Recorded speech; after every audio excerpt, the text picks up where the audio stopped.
Sean bienvenidos y bienvenidas a este evento del día de hoy.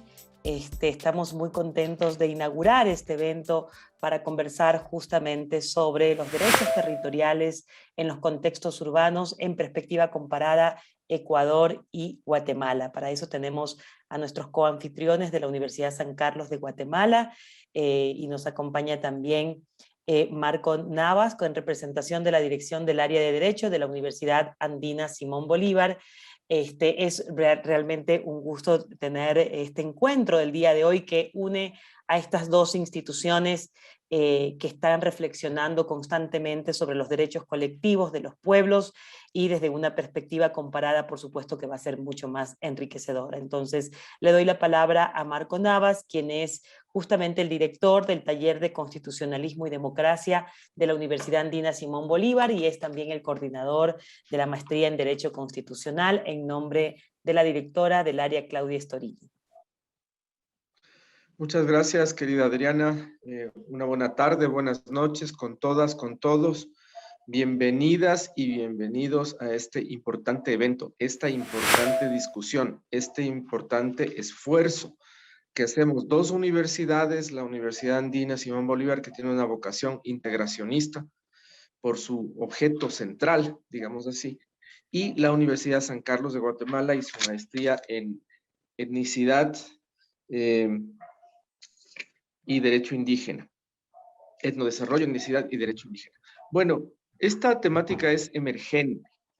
Esta temática es muy importante por los procesos de cambio que llevan las sociedades latinoamericanas, que hasta hace poco tiempo relativamente nos hemos reconocido como sociedades diversas y plurales. Y hay una serie de conflictividades que se dan y hay un rol del derecho en esto. Esto significa que manejamos una visión muy seguramente crítica, muy seguramente interdisciplinaria, pero focalizada en lo que se llamaría el fenómeno jurídico que tiene que ver con el derecho territorial y con los contextos urbanos donde esos derechos territoriales se ponen en juego. En este sentido, yo creo que este evento es muy importante porque combina el esfuerzo académico, además el esfuerzo académico en red con los colegas centroamericanos, a los cuales yo personalmente les tengo mucho afecto.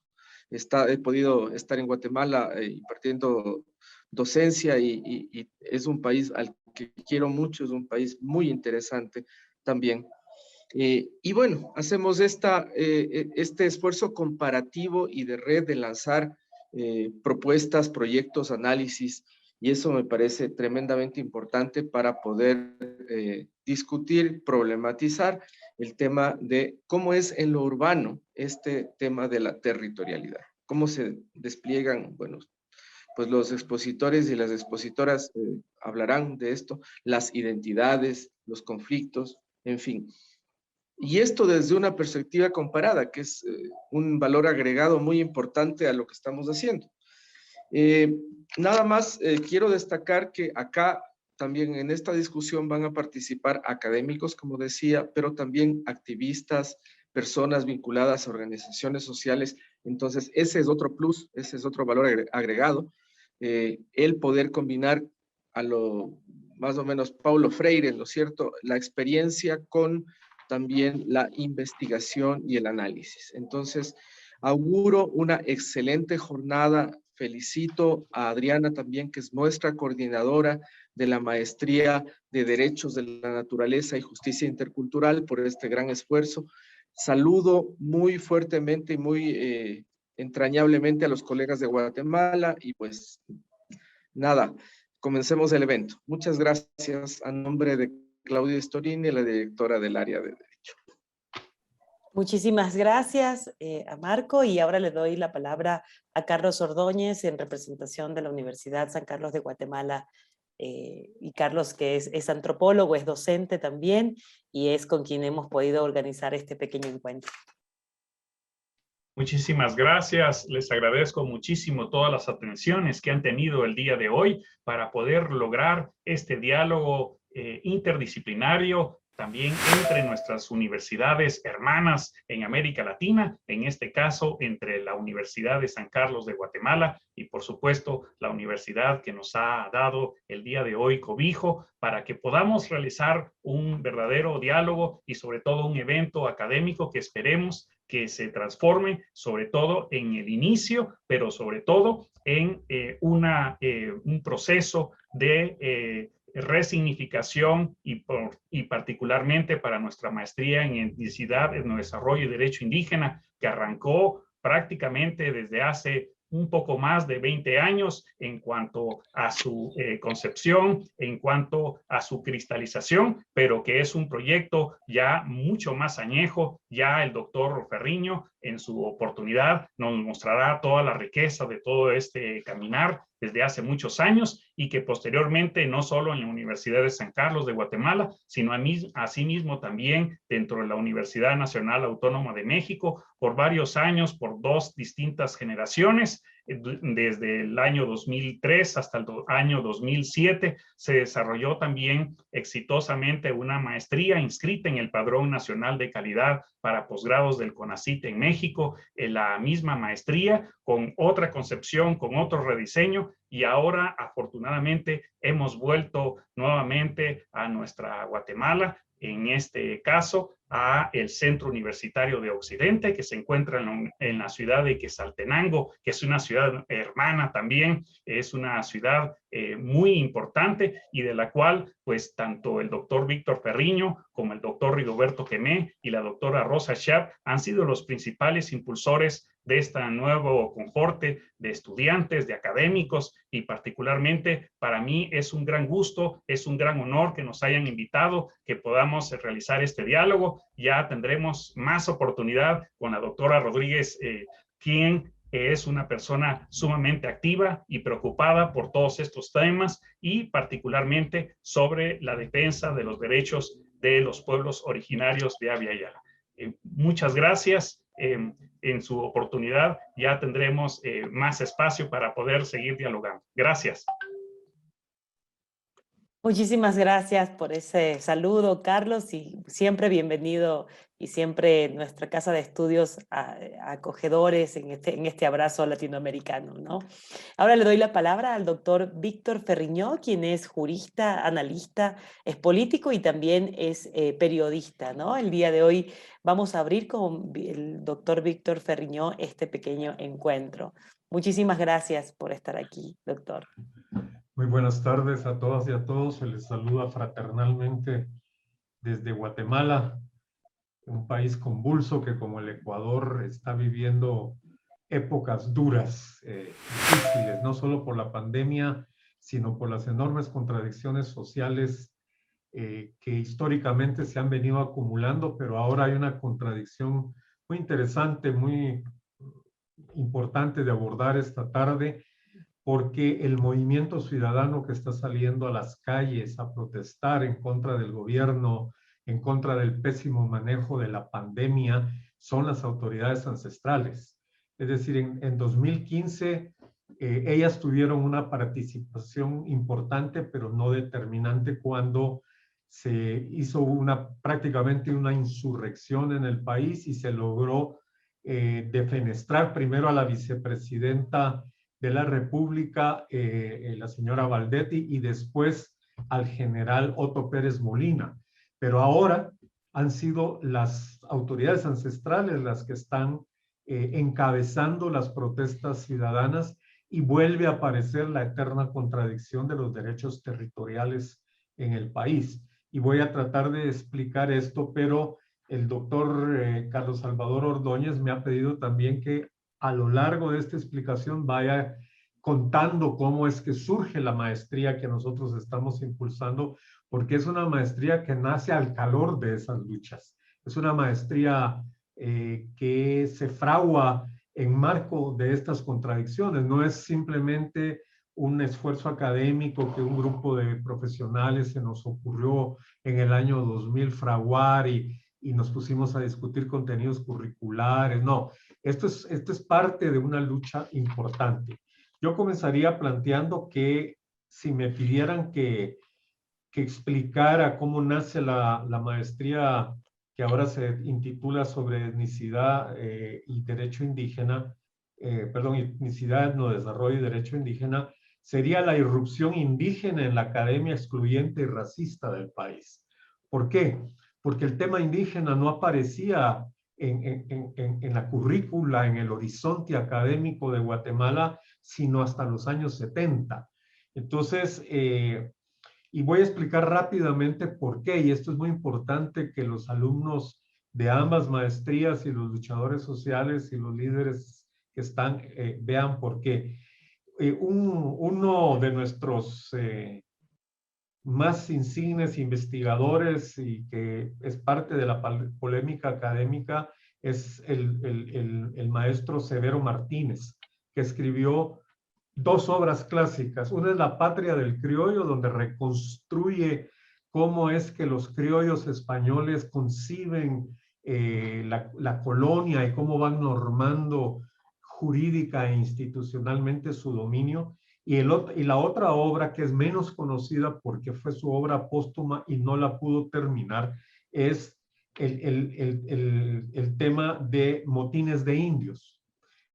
Entonces, él analiza más o menos 21 motines de indios en Guatemala, pero cuenta en esa breve obra que no pudo concluir que en su investigación en el Archivo de Centroamérica, más o menos calcula que en los 3 siglos de colonia hubo unos 30,000 levantamientos indígenas en Mesoamérica. Y entonces ahí es donde el indio aparece como una amenaza para el dominio colonial.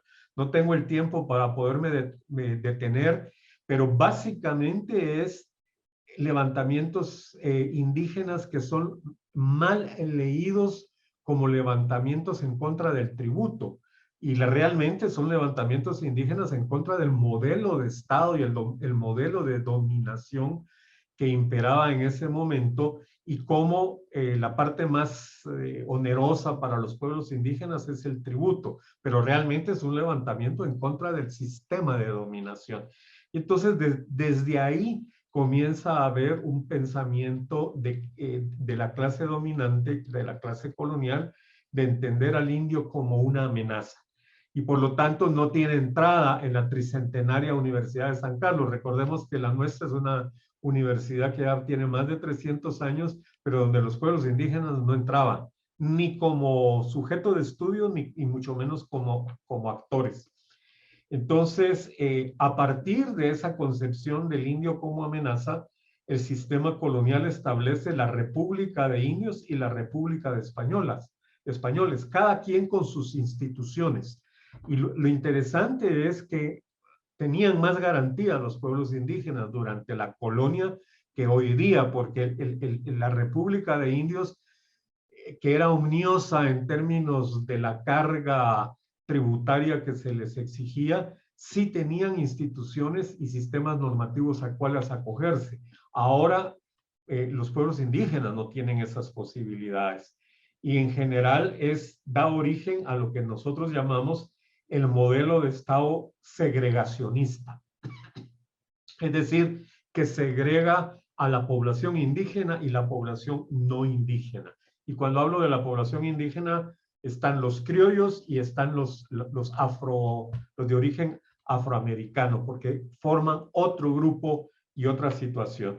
Y desde ahí viene la negación del indígena como política de Estado y como fundamento de la identidad ladina. Aquí le llamamos, o se le llama en Guatemala, la identidad ladina o aladino es el que no es indígena, ni siquiera ha logrado fraguar una definición de qué es ser ladino, sino que dice, no soy indio, ¿verdad?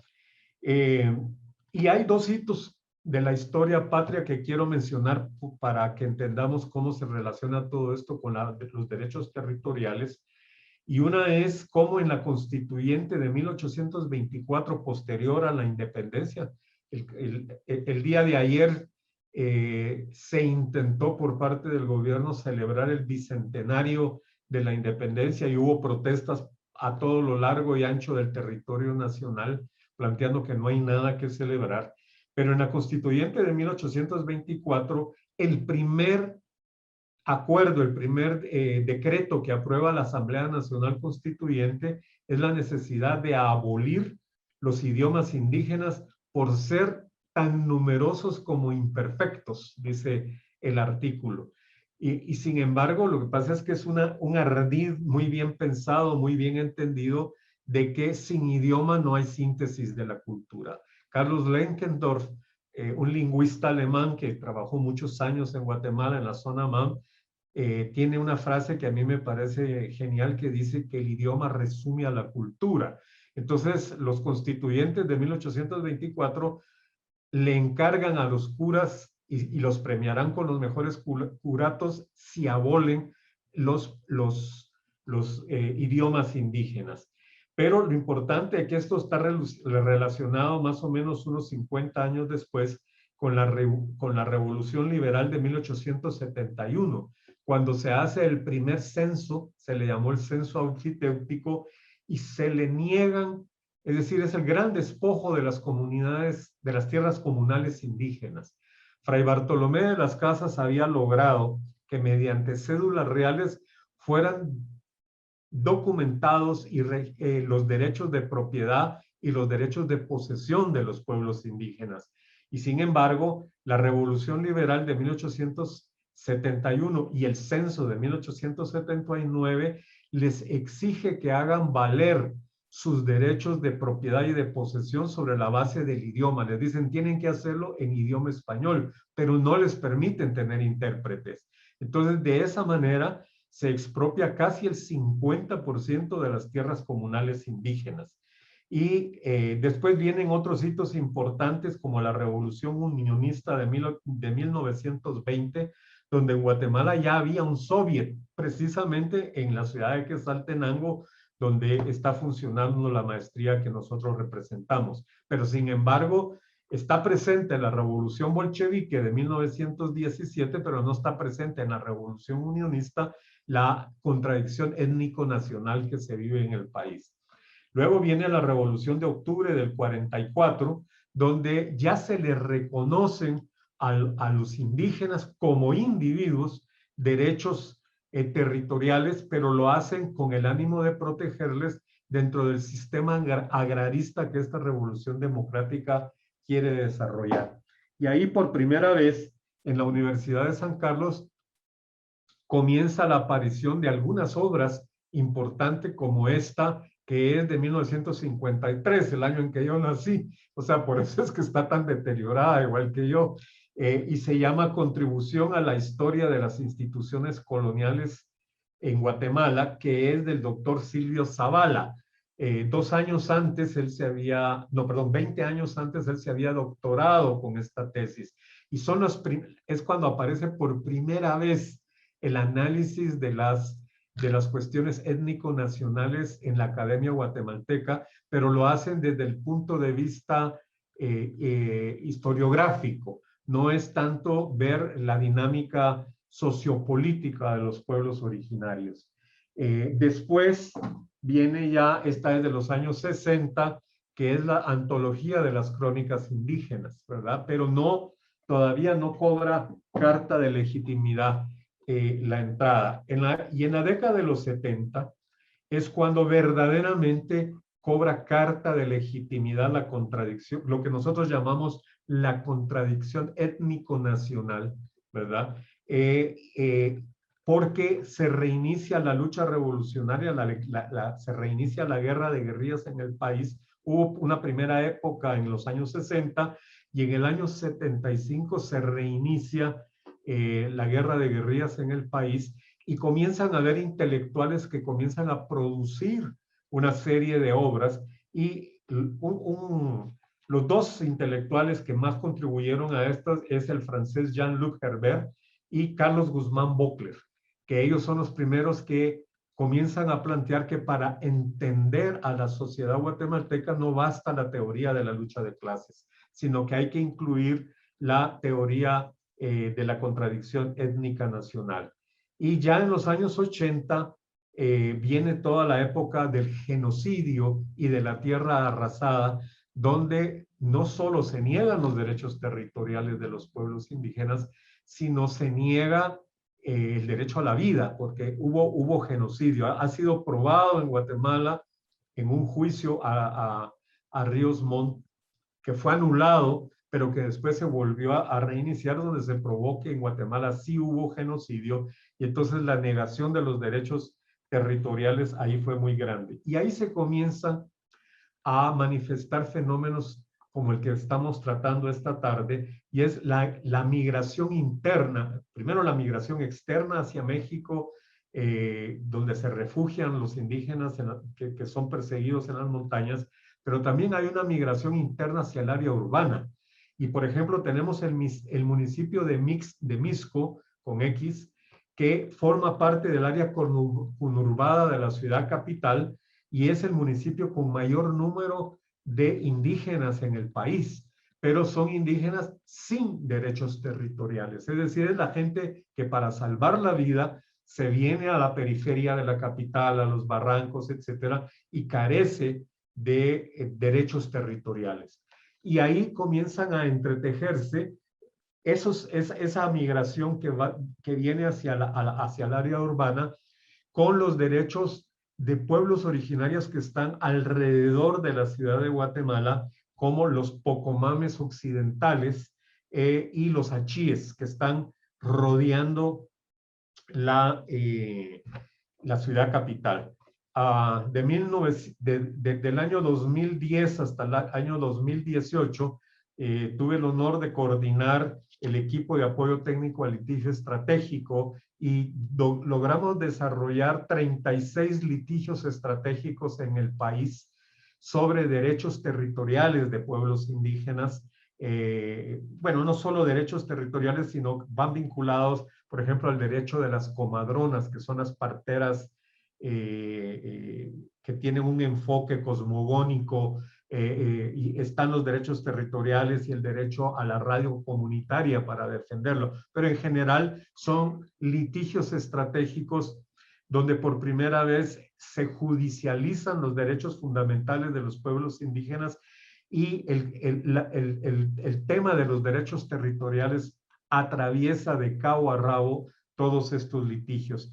Y ahora el litigio fundamental es por el derecho al territorio. O sea, ya se trasciende el derecho a la tierra y comienza a fraguarse el concepto de los derechos territoriales de los pueblos indígenas, es decir, entendidos como el derecho a la propiedad y a la posesión de la tierra, pero también a su gobernanza y a la gobernanza de los recursos naturales que en ese territorio existen.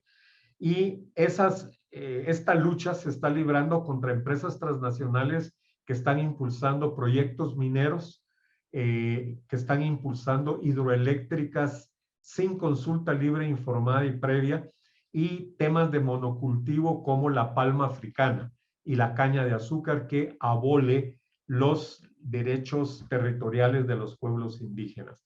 Y se logró avanzar enormemente después de los acuerdos de paz firmados en 1996 sobre cuestiones muy importantes, como por ejemplo, 2 años después logramos una batalla muy dura para que cuando se otorgaban los títulos de propiedad de las fincas o de los fondos que se compraron para dotar a las comunidades sin tierra, el derecho de propiedad fuera inscrito a nombre del hombre y de la mujer, de la familia que se trataba, porque antes solo eran inscritos a nombre del hombre.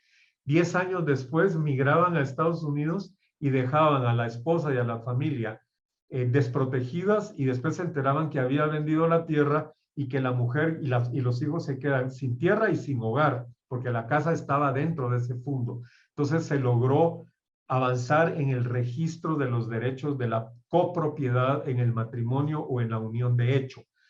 Pero hoy día el problema fundamental es que hay una acumulación de dinero sucio en el sistema bancario nacional, y para poderlo leer, para poderlo lavar esto, se están impulsando, ya termino, se están impulsando proyectos como la minería, como como las hidroeléctricas, donde hacen las inversiones en efectivo para poder lavar estos dólares.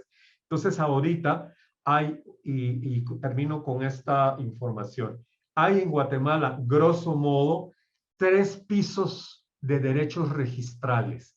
Los de la época colonial, los de la época liberal y los de la época moderna.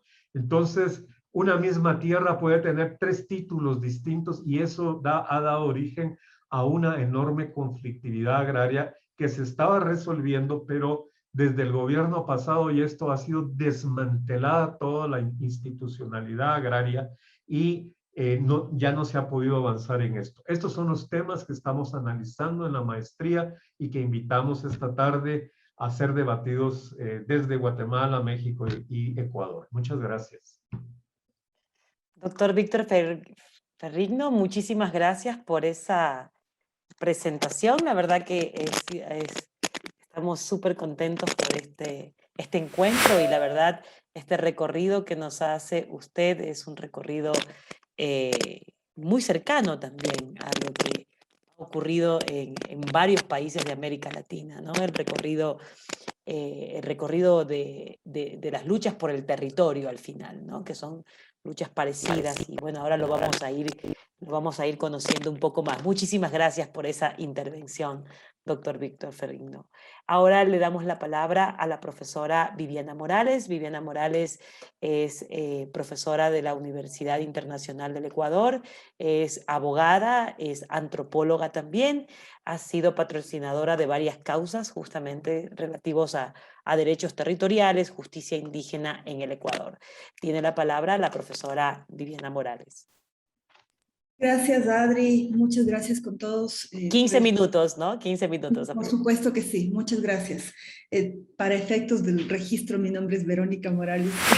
Tal vez hay en la lectura un pequeño error, pero es un gusto compartir este espacio con ustedes. Voy a permitir compartir pantalla para no pasarme del tiempo que se me permite. Entonces, el tema que yo vengo a hablar un poco ahora va de la mano del que el profesor que me precedió en la palabra ya nos introdujo de manera muy clara y de manera muy pedagógica. Entonces, estamos hablando, digamos, mi ponencia pretende hablar con ustedes a partir de la legibilidad, de la plurinacionalidad y de la interculturalidad en el derecho. Y en ese contexto la pregunta básica va a ser, ¿es posible generar legibilidad de la autodeterminación frente a los regímenes de propiedad y ciudadanía liberales y capitalistas en el Estado plurinacional e intercultural ecuatoriano? Digamos, ¿es posible esta legibilidad o no es posible en el contexto ecuatoriano? Y entonces estamos viendo de una manera estética el mapa del Distrito Metropolitano de Quito, en donde las comunas, territorios reconocidos como forma de propiedad desde 1937, van a estar entendidas frente al municipio, es decir, el órgano competente para legislar, reconocer, digamos, legislar en tanto la legibilidad, más bien, no legislar, para reconocer la presencia territorial, digamos, frente a sus mapas, siendo que los municipios son los que van a dibujar los mapas de la planificación de la ciudad, de la urbe. Y entonces estamos viendo puro punto, digamos, esto es lo que vemos en la pantalla. Las comunas del DMQ en ese sentido no tienen límites definidos ni se encuentran catastrados. Los insumos de localización solo ubican a las comunas de forma ambigua. Las comunas se ubican como espacios vacíos a ser llenados y normalmente ser llenados bajo expectativas de urbanización planteadas desde el municipio, pero también, hay que decirlo, desde intereses urbanizadores privados. Los acercamientos a este planteamiento lo realizamos a partir de diálogos con dirigentes y el acompañamiento constante al pueblo Quitucara durante algún tiempo ya transcurrido. También, como ya lo dijo Adriana, en tanto patrocinios que hemos venido acompañando en las causas jurisdiccionales, pero también en intentos de solicitud de declinación de competencia, que digo intentos porque no han sido muchas veces favorables, a pesar de que la Constitución Constitución nos reconoce, ¿no? Y además se trabaja con observación participante. Apuntes frente al derecho ecuatoriano. En general, la organización comunal está enfrentando procesos de escrituración de propiedad individual y comunal. Es decir, que tenemos una figura de propiedad comunal reconocida desde 1937, pero que alcanza una categoría constitucional en la Constitución del 98 y del 2008, y que a pesar de su imprescriptibilidad va a tener procesos de escrituración individual, es decir, que la tal imprescriptibilidad no va a existir porque va a ser dividida de facto normalmente mediante procesos de prescripción adquisitiva de dominio, en donde normalmente la justicia ordinaria obvia la forma de propiedad comunal y a través de procesos, como ya se dice, jurisdiccionales, termina entregando títulos de escritura individual por sobre la escrituración previamente existente colectiva comunal. Entonces, las comunas del DMQ están enfrentando en particular con dinámicas relacionadas directamente al crecimiento de la ciudad y la presión, ya sea de los gobiernos municipal, pero también central. Frente a esto, quisiera dejar en claro para quienes no son de Ecuador o de Quito, en todo caso, decir que las comunas, esta figura de propiedad, no solamente es válida frente a las zonas rurales, es decir, es una figura también existente en las zonas urbanas, entendiendo o partiendo de que la misma ciudad se ha ido expandiendo en estas zonas comunales. Entonces, existen frente a esto movimientos procomunas de reclamos comunales que básicamente los he caracterizado a breves rasgos para poner en contexto el mismo pueblo Quitucara como un articulador, pero como un pueblo que reclama sus derechos colectivos y a su vez la CONAIE como un aglutinador político. Además existen actores por fuera de las comunas que impulsan también, digamos, de cierta manera su desintegración para que éstas pasen a convertirse en barrios, normalmente aupadas por la municipalidad, y lo que buscan es viabilizar la expulsión de la comuna de manera por fuera de lo legal, es decir, de facto, y a través de estas formas apropiarse de esta figura, de esta propiedad, siendo que no tienen escrituras individuales, entonces pareciera que son terrenos apetecibles para las inmobiliarias, por cuanto estos terrenos carecen de escrituración individual. Y entonces esto es parte del trabajo que se dan los inmobiliarios cuando pretenden urbanizar dentro de territorios comunales. Entonces, si estamos hablando de estas comunas que se encuentran en las zonas urbanas y rurales del Distrito Metropolitano de Quito, vamos a decir que sus condiciones actuales no necesariamente obedecen a funciones sociales bajo los parámetros establecidos en una ley de 1937. De hecho, las condiciones agrarias, rurales, organizacionales planteadas en el 37 sobre una ley que básicamente ha cambiado muy poco, no van a seguir siendo los mismos. Entonces, existe frente a esto tendencias para descalificarlas como territorios comunales. Y es así que inclusive las autoridades jurisdiccionales se han permitido emitir sentencias en base a los siguientes calificativos, como no tienen vida comunal, no son indígenas, se atreven a cuestionar la ancestralidad cuando es algún tema que no estaba en disputa dentro de los casos analizados, no tienen liderazgos corruptos e ineficaces, dicen también no pagan impuestos y además se atreven a decir que concentran demasiada tierra y no permiten el crecimiento de la ciudad. Estos son observaciones logradas a través de, ya se dice, revisión documental, a través de procesos en donde se justifica la disolución de facto de las comunas, inobservando inclusive la normativa constitucional. Frente a esto, quiero apuntalar también que no son solamente los administradores de justicia quienes parecen no leer en este sentido de legibilidad la interculturalidad frente al territorio comunal, sino también los municipios, quienes plantean temáticas más bien sancionadoras y punitivas en cuanto al no pago de impuestos, a pesar de que existe una exención de impuestos en los territorios comunales. También excluyen de la planificación urbana del Distrito Metropolitano de Quito, urbana y rural en general, a las comunas, las obvían. Y, por supuesto, se reconoce que existen conflictos en tanto las normativas que aglutinan a los territorios comunales con inclusive las competencias reconocidas en el COTAD. Frente a esto hay una falta de reconocimiento a los reclamos de propiedad y territorio establecido por las comunas, a pesar de que el inciso segundo del artículo 60 de la Constitución se sostiene que se reconoce a las comunas que tienen propiedad colectiva de la tierra como una forma ancestral de organización territorial.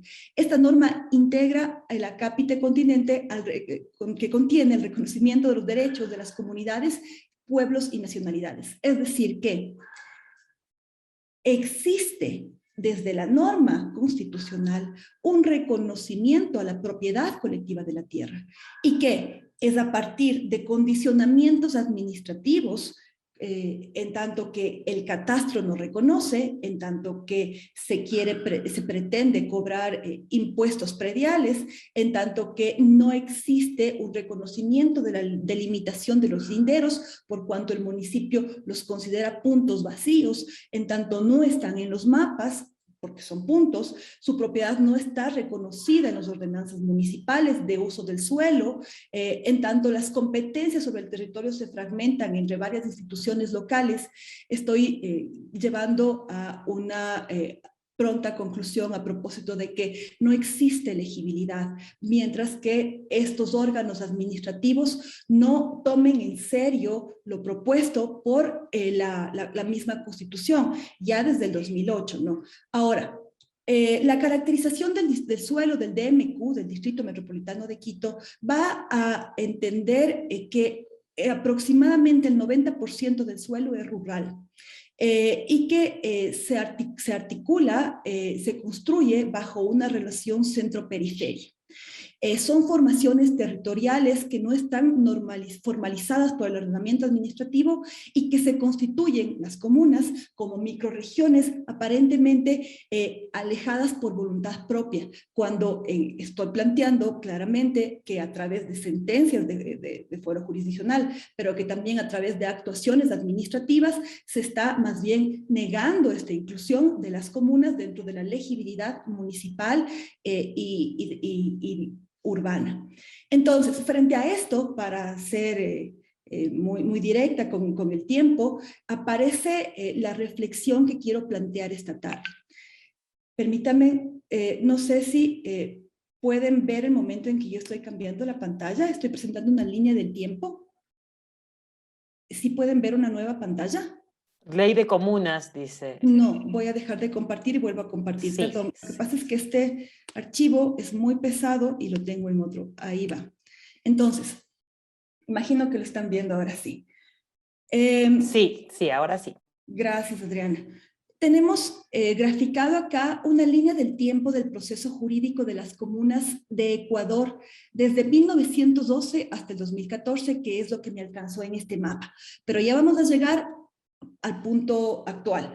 Básicamente, en 1911 ya existe documentación del reconocimiento de las comunas. A pesar de que no existía en el Ecuador normativa que reconociera la figura comunal, ya el general Eloy Alfaro reconocía que existe una forma de propiedad en este país que data de tiempos inclusive antes de la formación del Estado. Entonces partimos de que desde 1911 existe ya el reconocimiento de una figura comunal y para 1937 se logra la positivización.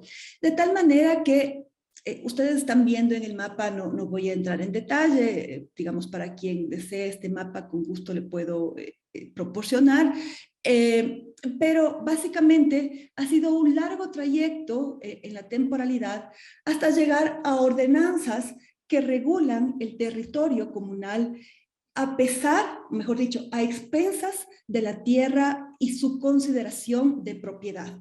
Porque no queremos decir que no exista propiedad, estamos diciendo que lo que existe es una propiedad comunal, es decir, de propiedad de los comuneros, y que muchas veces en las ordenanzas pareciera que es una tierra de propiedad de la municipalidad. Dicho esto, quiero volver, voy a nuevamente volver a la... acá. Dicho esto, quiero tomar una buena noticia que nos pone de cara desde 1937 hasta el 2021 y entra en diálogo con la Ley de Comunas del 37, con una Corte Constitucional que analiza la sentencia 1779 a propósito del caso de la comunidad indígena La Tocya, analizada por el juez ponente Ramiro Ávila Santamaría, en la que yo he querido solamente destacar 2 puntos porque sé que los ponentes que vienen van a profundizar en esto. Y me parece importante destacar que el mérito del caso, entre otros, es que va a permitir desarrollar en un Estado que se declara plurinacional e intercultural el derecho de los pueblos indígenas a la autodeterminación y precisar en circunstancias análogas al caso relaciones entre comunidades, pueblos y nacionalidades indígenas y el Ministerio de Agricultura y Ganadería. Es decir que a partir de aquí, todos los conflictos, que no son pocos, se tiene con el Ministerio de Agricultura y Ganadería, ya las comunas y comunidades cuentan con esta sentencia a su favor. Y lo que quiero destacar solamente es esto, y con esto me quedo, que en el pronunciamiento de la Corte, en el párrafo 55, va a decir que las comunas, comunidades, pueblos y nacionalidades indígenas no requieren concesión de personería jurídica por parte de una entidad estatal. Es decir, no tenemos que requerir esa concesión para que se nos reconozca con una personería frente al Estado, porque ya lo hace la Constitución del 2008. Y también quisiera rescatar el exhorto que hace la Corte a la Asamblea Nacional, con esto termino, para que adecue la ley la ley de comunas del 37, que luego va a ser codificada, digamos, y adecuada, pero va a seguir estando bajo las lógicas del 37, para que adecue la ley de comunas a normas y principios establecidos en la Constitución y a la jurisprudencia que ha desarrollado la Corte actual. Entonces, me parece importantísimo que tengamos el ojo puesto en el debate o en los debates que pueda abrir la Asamblea Nacional a propósito de esta adecuación que está exhortando la Corte Constitucional a la ley de comunas. Esperamos que esta adecuación sea siempre en favor o favoreciendo, o al menos, si no favoreciendo, reconociendo los derechos ya existentes a favor de las comunas y comunidades. Muchas gracias. Muchísimas gracias, querida Verónica, por esta presentación así súper detallada y además rigurosa sobre el tema de la comunidad, de las comunidades en el Distrito Metropolitano de Quito. Así que bueno, sigue adelante con esta investigación. Sé que es parte de tu investigación, está buenísima. Y bueno, ahora que nos das esta presentación y das pie para hablar un poquito más sobre el caso de La Tocya, le voy a dar la palabra a Darío Issa, que ya está aquí, quien es justamente el presidente del pueblo Quitucara, quien llevó adelante el caso de La Tocya, que salió hace pocos días. Es una comunidad dentro del Distrito Metropolitano de Quito, y le voy a dar la palabra entonces a Darío para que nos cuente un poquito más con esta antesala que nos dio Verónica. Gracias. Hola, buenas noches con todos y todas las personas que nos escuchan. Gracias, Adriana y Berito, por la invitación. Gracias a todas las compañeras que han estado luchando, ¿no? Desde La Tocya. No es algo que yo he impulsado, es algo que ha impulsado la comunidad La Tocya desde los abuelos, desde las abuelas. Actualmente soy presidente del pueblo Quitucara, fui presidente, vicepresidente de la comunidad La Tocya. Sigo acompañando en la dirigencia de comunicación y desde ese espacio hemos continuado el camino que los abuelos, abuelas han hecho, ¿no? Estoy pensando en dirigentes anteriores, actual presidenta, la compañera Nancy, el compañero Jaime, el compañero Abraham, Sebastián, Rosita, Susana, Narcisa y infinidad de nombres, ¿no? De compañeros y compañeras que han luchado para que se respete los derechos a la construcción de un mundo distinto desde la ancestralidad, desde el territorio colectivo. Es importante los aportes que han hecho los compañeros, las compañeras respecto a la relación del Estado, de la relación de las comunidades y los estados. Los estados desde su constitución moderna no entienden las lógicas de una forma de entender el mundo diferente, ¿no? No entiende la ontología amerindia, sería desde la antropología este perspectivismo amerindio, en donde no hay una separación, en donde no hay una ruptura entre la naturaleza y la cultura. Del caso que ha mencionado la compañera Verónica, de la sentencia de Corte Constitucional sobre el caso La Toya, hay 3 puntos importantes, ¿no? El derecho a la autodeterminación, la organización social y la designación de las autoridades, y el territorio y su relación con la naturaleza. Para nosotros como comunidades no puede existir una ruptura. De hecho, para nosotros entendemos el territorio desde el gobierno comunitario, y el gobierno comunitario no puede entenderse de manera separada. El gobierno comunitario está constituido por el cabildo, el consejo de gobierno, el territorio y la asamblea general. Dentro del territorio, dentro de la asamblea, dentro del consejo de gobierno está la memoria, ¿no? Está esta relación que tenemos nosotros en el caso específico de la Togya, de la relación que existen con los abuelos, con el Taita y Lalo, con las quebradas, con las pampas, con las vertientes, los poggios, la cascada, las chorreras, ¿no? Los bosques, no puede entenderse separadamente. En los puntos que define la Corte Constitucional, el derecho a la autodeterminación es importante para entender el problema. La Corte considera el siguiente problema jurídico con una pregunta que realiza la Corte, ¿no? La intervención en un proceso eleccionario por parte del Ministerio de Agricultura y la falta de entrega de los archivos del Ministerio a la autoridad competente violan el derecho a la autodeterminación. Y aquí quiero explicar por qué la comunidad La Toya en 2018 presentó esta acción de protección, que fue negada en primera instancia por la unidad judicial de Iñaquito y luego por la Corte Provincial. No dieron paso y escaló hasta la Corte Constitucional, en donde fue admitida. La Toya de 2003 a 2005, después de haber tenido casi entre 40 y 50 años de conflictos de tierra con una familia y con intereses inmobiliarios, después de haber tenido simplemente largas en el sistema judicial, en lo civil, en lo penal, incluso en el Ministerio de Agricultura, que se entendería, según la ley de comunas y otras normativas, desde el ente rector en suelo rural. El Ministerio de Agricultura, que se supone que por la ley de comunas es el ente rector, suelo rural y de comunas, no hizo nada para resolver los conflictos de tierras de la comunidad. Simplemente daba la razón y de hecho generó muchos conflictos en otros territorios comunitarios. Porque a través del IERAC y a través del INDA, que eran entidades adscritas al Ministerio de Agricultura, hoy Secretaría de Tierras, entregaban títulos de propiedad sobre territorios a lo que ellos denominaban suelo o lote baldío, ¿no? Entonces, para nosotros no puede entenderse un monte, una pampa como lote baldío si está siendo ocupado de diferentes maneras por una comunidad. Y eso hacía el IERAC, hacía el INDA, hasta el día de hoy siguen haciendo lo mismo.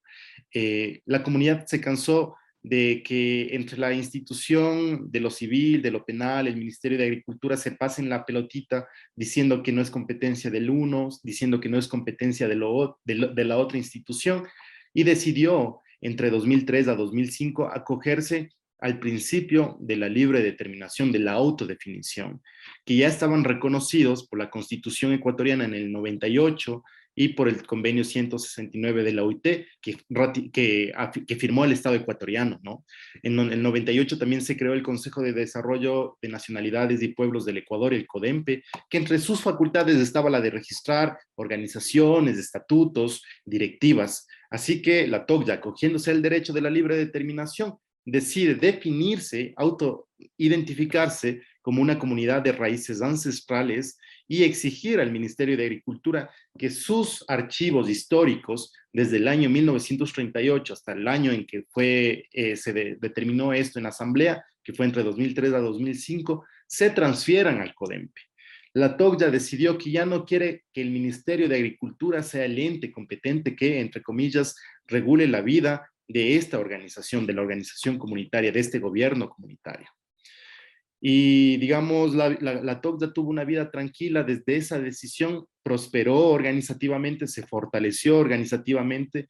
Los continuos intentos de invasión, los continuos procesos de intimidación a través de procesos de justicia civil, a través de juicios penales en contra de dirigentes, fueron decayendo. De hecho, con el nombre de comunidad, cuando ya no pertenecíamos al Ministerio de Agricultura, en 2008 la constituyente de Montecristi dio la amnistía a más de 33 dirigentes y no dirigentes comuneros que estaban siendo perseguidos por intereses inmobiliarios, personas que decían que poseen escrituras registradas en el registro de la propiedad, catastradas, y eso es algo que la comunidad nunca había autorizado, ¿no? Y digo nunca había autorizado porque entendemos que hasta antes del 98, por la ley de comunas del artículo 17, literal H, si no me equivoco, una comuna podía definir en asambleas enajenar un bien en común, ¿sí? Y eso se podía hacer hasta el 98, que se reconoce como que la propiedad comunitaria es imprescriptible, indivisible, inembargable. Y nunca respetó eso, y todos estos conflictos generaban en dirigentes perseguidos, incluso hubo personas muertas dentro de la comunidad, todos vinculados al tema de la defensa del territorio. Cuando la Corte Constitucional reconoce este proceso que hizo la TOCDA, dice que la autodeterminación implica que los pueblos indígenas establecen sus propias formas de organización política, económica, social y cultural. En el 42 dice: el derecho a la autodeterminación se manifiesta entre otras características. La autodefinición: la TOCDA se autoidentificó como una comunidad de raíces ancestrales, base del pueblo Quitucara o como pueblo Quitucara. El derecho propio, es decir, a partir de los derechos colectivos. La organización social y la designación de las autoridades. En esta transición, la comunidad decidió dejar de ser un cabildo y transformarse en un consejo de gobierno, ya no con una estructura vertical como tienen las comunas tradicionales, es decir, el presidente, vicepresidente, secretario, tesorero, síndico y vocales. No. En el consejo de gobierno que construyó la comunidad, cuando se constituye como comunidad, hay 11 dirigencias, ¿no? Presidente, vicepresidente, secretario, tesorero, dirigente de justicia indígena, dirigente de la mujer, dirigente de comunicación, dirigente de desarrollo productivo, de territorio y recursos naturales, dirigente de cultura, dirigente de educación, creo que ya dije, y de deporte, entre otras. Son 11 dirigencias, ¿no? Y el territorio y su relación con la naturaleza. En esta definición, la comunidad, cuando se inscribe, cuando se reconoce, se autoidentifica, reconoce que este territorio que fue entregado mediante adjudicación en el año 1923, a través de su proceso histórico, sigue siendo de propiedad comunitaria. Y esto no solo porque entre el 2003 al 2005 la TOCDA y sus comuneros lo definieron, sino que incluso en el reglamento interno del año 1953, los comuneros de ese entonces, nuestros abuelos, nuestras abuelas, definen que la TOCDA y su territorio es de propiedad comunitaria. Y aquí suele haber un conflicto grande, ¿no? El registro de la propiedad suele decir, pero la escritura madre de la TOCDA está a nombre de 278 indígenas y no a nombre de la comuna La TOCDA.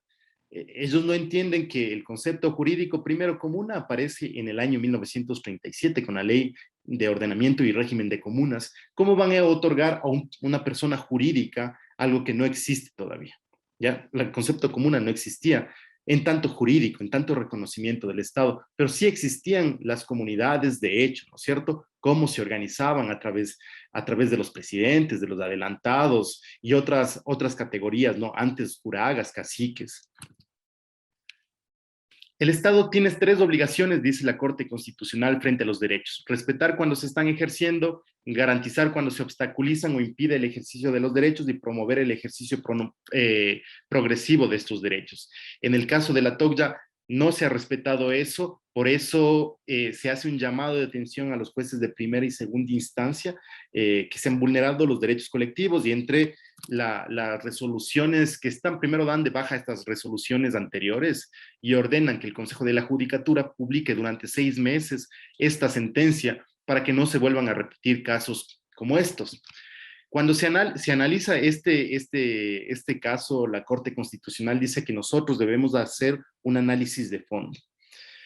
Lo que promulgaba el Ministerio de Agricultura y la unidad de lo judicial y, los jueces provinciales es que es un conflicto interno y no un conflicto que ha generado la institución y que está vulnerando los derechos colectivos. La institución y los jueces de primera y segunda instancia decían que hay dos grupos dentro de la Togya que se están peleando el territorio y estaban desconociendo el ejercicio de transición que hizo la Togya de comuna a comunidad. Creo que ese es un problema bastante fuerte que no conocían, que no entendían. Por eso la Corte en el numeral 46 de la sentencia dice: la autodefinición no es una simple modificación de nombres. El cambio de identificación permite reconstruir sus raíces ancestrales, relatar su propia historia, conservar su cosmovisión, fortalecer sus conocimientos y saberes ancestrales, vivir como una comunidad diversa y fortalecer la vida de la comunidad.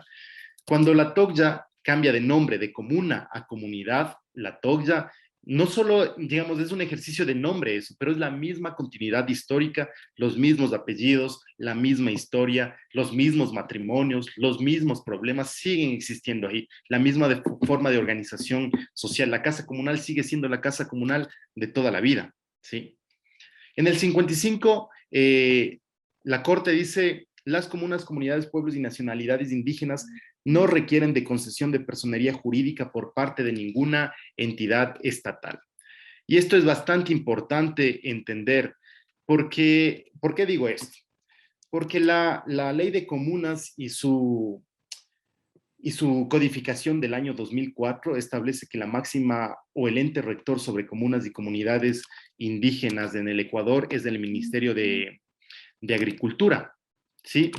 Pero estamos viendo que el Estado, desde esa lógica, sigue viendo a las comunas, comunidades como una necesidad de ser tuteladas, ¿no? Y no se diferencia en nada la normativa constitucional de 1830. Y digo esto, hemos cumplido 191 años de vida republicana.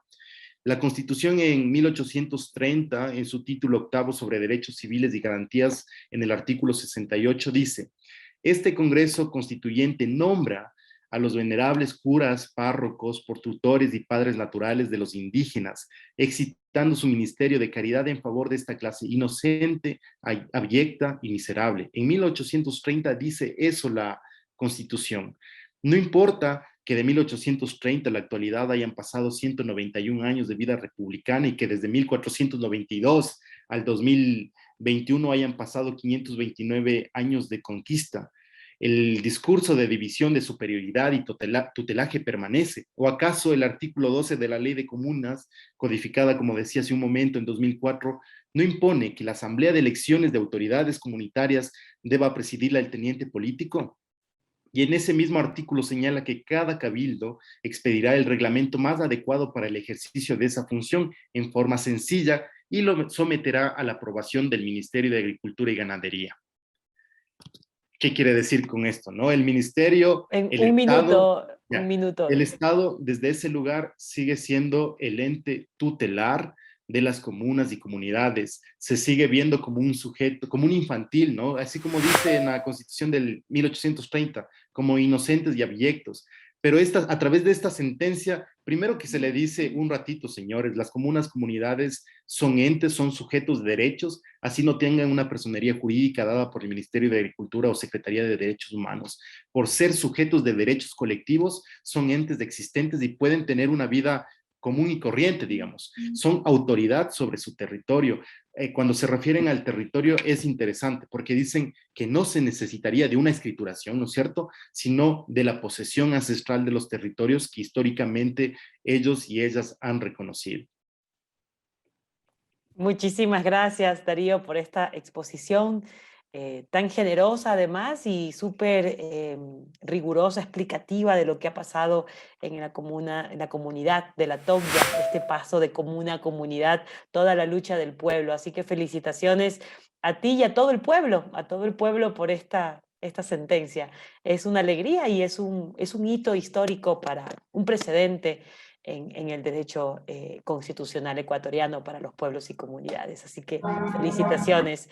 Ahora le vamos a dar paso a Rosa Chiap, a Rosa Chiap justamente esta bienvenida para nosotros. Es muy importante su presencia, su exposición. Y bueno, le voy a dar la palabra. Rosa Chiap es de Guatemala, también representa en este caso a la Universidad San Carlos de Guatemala, al programa de posgrado donde se encuentra también Rosa. Bienvenida, Rosa, tiene 15 minutos para su exposición. Muchas gracias por estar aquí. Gracias, espero cumplir con el tiempo. Una buena tarde o noche.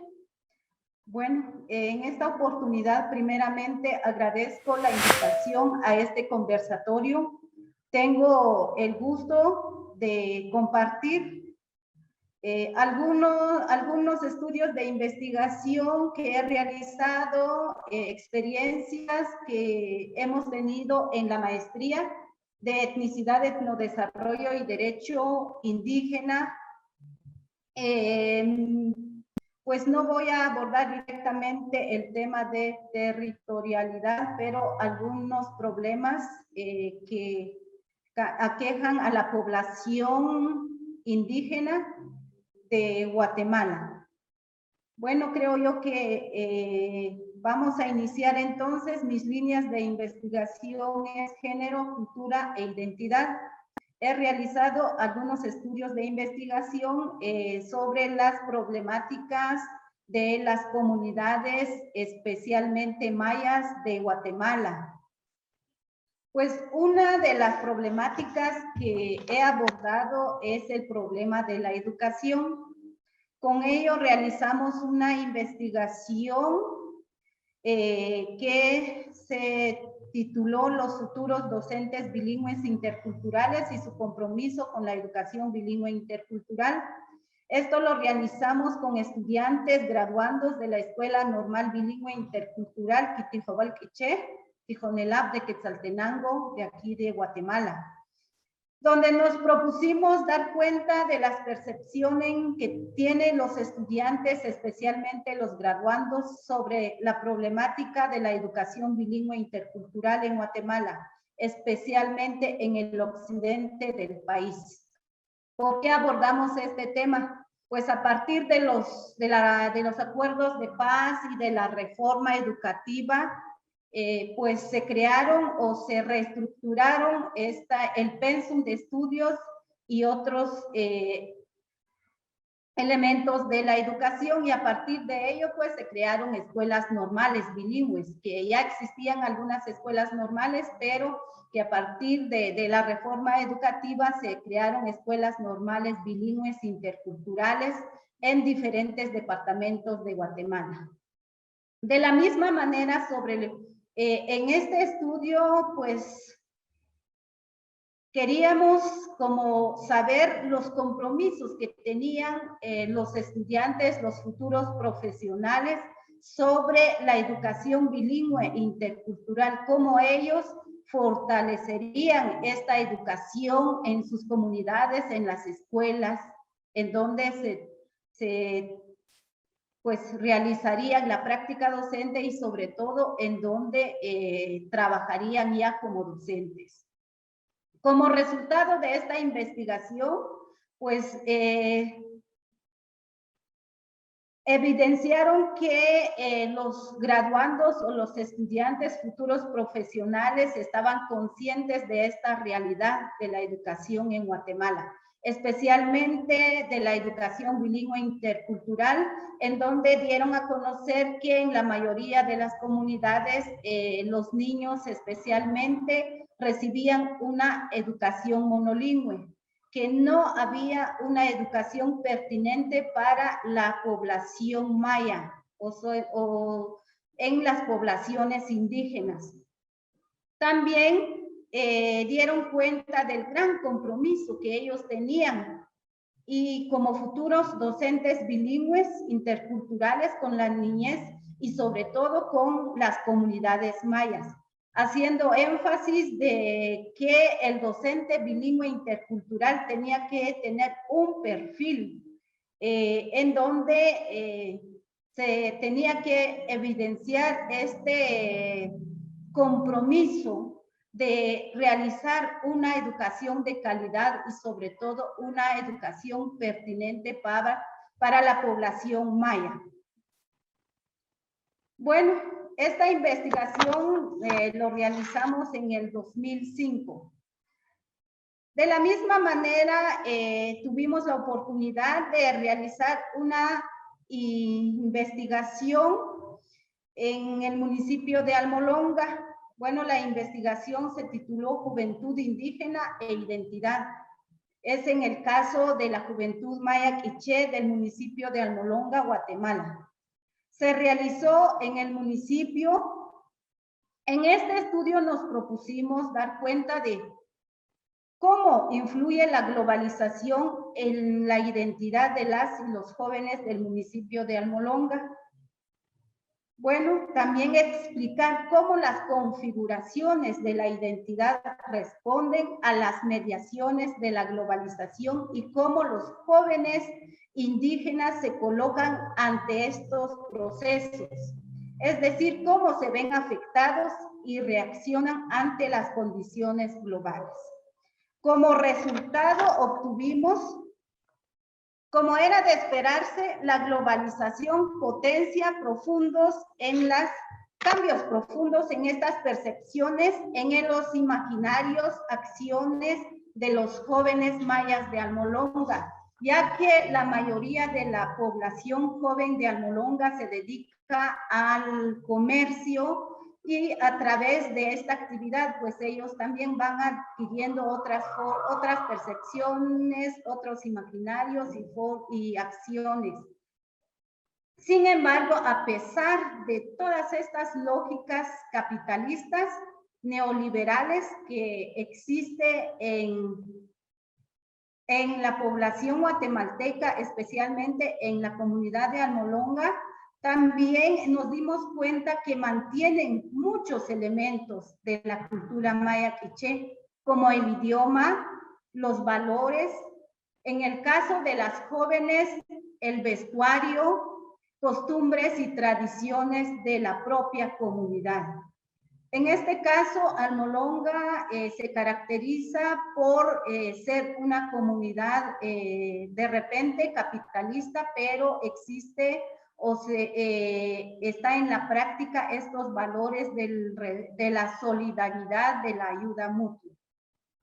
Por otro lado, también damos cuenta de la otra perspectiva de esta globalización en el municipio de Almolonga, que es la emergencia de nuevos grupos de jóvenes indígenas que surgen en este contexto, no solamente como profesionales, porque sí hay grupos profesionales, sino como nuevos grupos de élites de poder económico, con capacidad de controlar territorios locales, regionales y nacionales también a través del comercio de verduras y flores. El surgimiento de nuevas élites indígenas jóvenes en el municipio de Almolonga en los últimos tiempos, pues se puede expresar como un nuevo poder que se mueve a partir de la relación de estas fuerzas de poder, porque han abarcado otros territorios para sembrar las verduras y también para el comercio de las mismas. En conclusión, en este estudio, pues mostramos cómo en ciertas ocasiones la identidad mantiene sus espacios de reproducción cultural. Se puede expresar como un nuevo poder que se mueve a partir de una relación de poder. Asimismo, la identidad mantiene sus espacios de reproducción cultural y en otros casos se confronta, se producen nuevas luchas de poder entre las nuevas élites indígenas por el control de capitales y territorios locales y regionales. En ese sentido, también en el 2014... Un minuto tiene que acreditar, Rosita. Un minuto. También abordamos el tema de identidades y relaciones de género, clase y etnia en Almolonga también, en donde estudiamos a 3 generaciones, madres, abuelos padres de familia e hijos. Bueno, entonces, en la maestría también hemos abordado temas indígenas sobre derechos internacionales de los pueblos, el pluralismo cultural y jurídico y diálogos interculturales. En la maestría es una como fortaleza para estos derechos indígenas, así como también abordar temas territoriales. Bueno, gracias.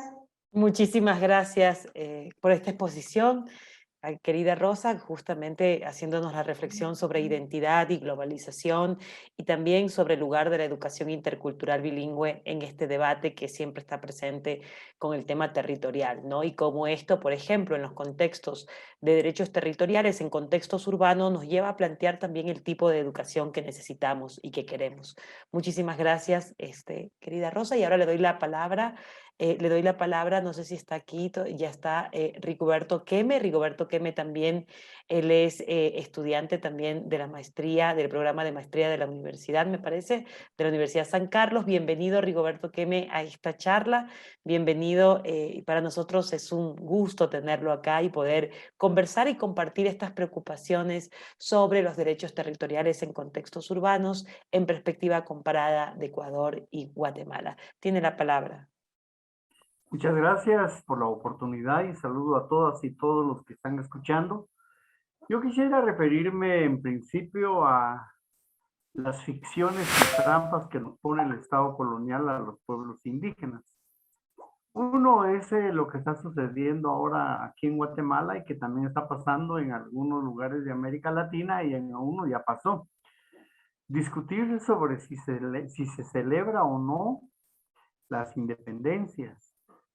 Yo pienso que es una trampa que nos desvía de acciones más profundas, de problemas mucho más estructurales, que el estar pensando si se celebra o no el bicentenario de las independencias, o se conmemora, o qué se hace.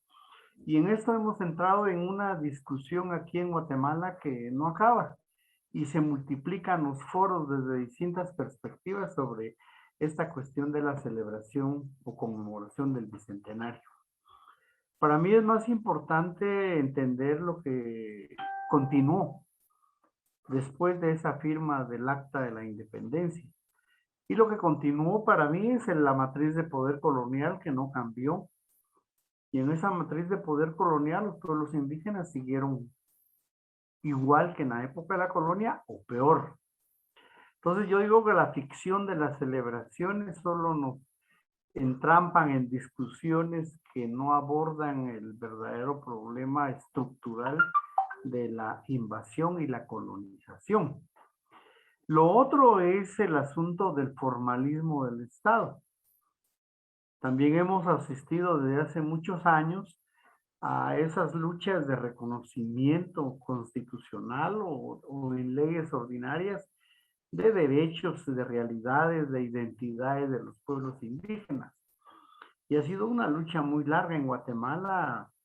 No se ha podido consolidar constitucionalmente todo ese reconocimiento de la multiculturalidad, interculturalidad o como se le quiera llamar a la diversidad. Todavía en la consulta popular de 1999 se fracasó con el reconocimiento de los idiomas, el reconocimiento constitucional de los pueblos. Somos un país diverso, pero desde un punto de vista folclórico nada más, como una cuestión declarativa nada más. Pero en la práctica, la homogenización social es la herencia de la independencia de 1821. Porque en ese momento se acuña lo que se puede hoy llamar como ciudadanía. O también la creación de las repúblicas.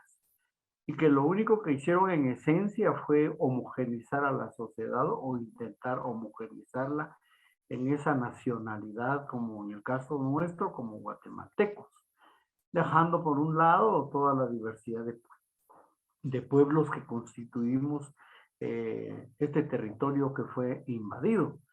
Y la ciudadanía, que es otro concepto que está ahí plasmado en las leyes, pero que al final de cuentas para los pueblos indígenas no significa mayor ventaja, no significa algún cambio de su situación el que se sea reconocido por el Estado republicano o la ciudadanía.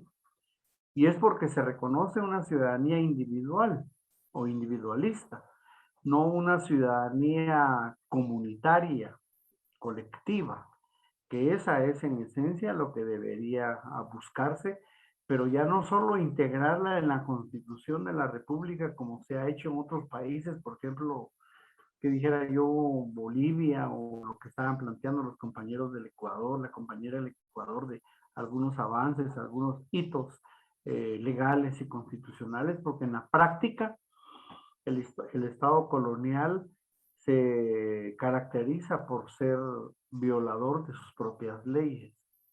Es decir, que las leyes son una retórica que solo se cumple para beneficio de las oligarquías, pero no para los pueblos subordinados o colonizados como los pueblos indígenas.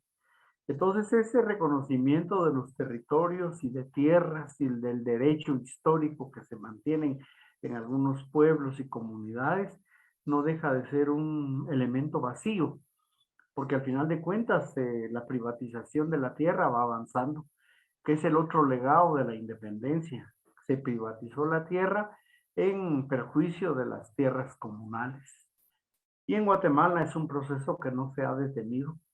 Hay pocas tierras comunales que se defienden históricamente con una resistencia fuerte de los pueblos, pero como no se ejerce el poder político del Estado, entonces esas leyes no se aplican adecuadamente.